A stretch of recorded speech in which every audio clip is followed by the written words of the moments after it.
11.4.3 Multiplication Rule. Essential question. How can I find probability using multiplication rule? Skill. I can find the probability of an outcome using the multiplication rule. A basket contains 5 apples, 4 peaches, and 3 pears. You randomly select and eat 3 pieces of fruit. What is the probability that the first piece of fruit is an apple, the second piece is a peach, and the third piece is a pear? Let's refer back to the booklet with the probability rules. Now, the probabilities would not be independent here because they eat the fruit. They don't just put the fruit back after choosing them. So we're going to use this first formula. In the formula, it only has 2 given values, but we actually have 3 here. So we're going to extend this formula.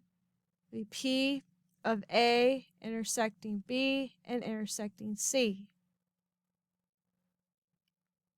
So I have the probability of the first one times the probability of the second one, and then the probability of the third one.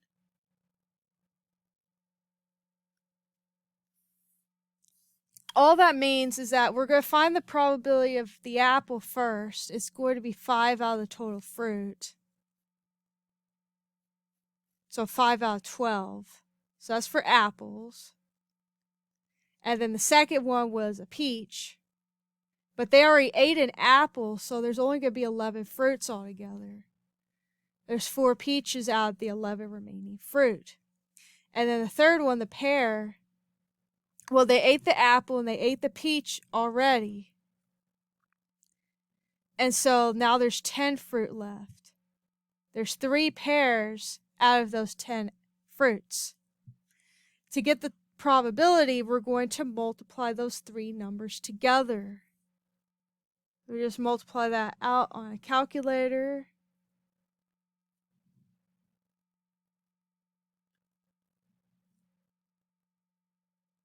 And then change it to a fraction if possible.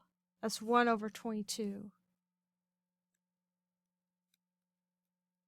And then, of course, you could also keep it as a decimal to approximate. So it's about 5%.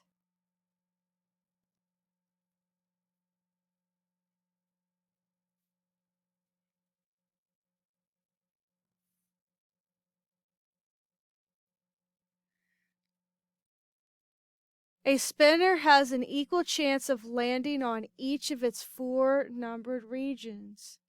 You spin 5 times.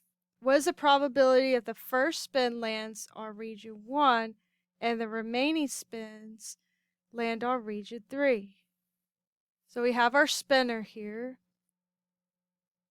And we're going to assume that has equal chance here. It says equal chance. And it's 5 times. So this one is going to be independent. So we just take the probability of the first thing and the probability of the second thing and just keep doing the probabilities of each thing. Okay, the probability of the first spin landing on region 1 is 1 out of 4 chance. The remaining is going to land on region 3.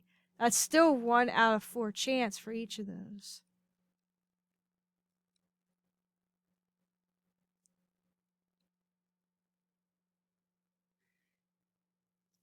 So that's going to be 1 over 4 to the 5th power.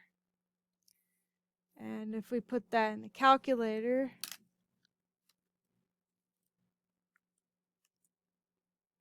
that's 1024. And if we approximated that as a percentage,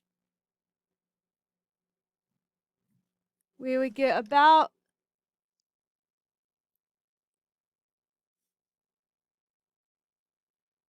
0.0976%.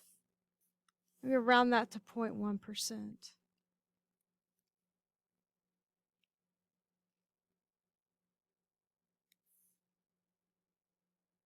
Right? Answer the essential question.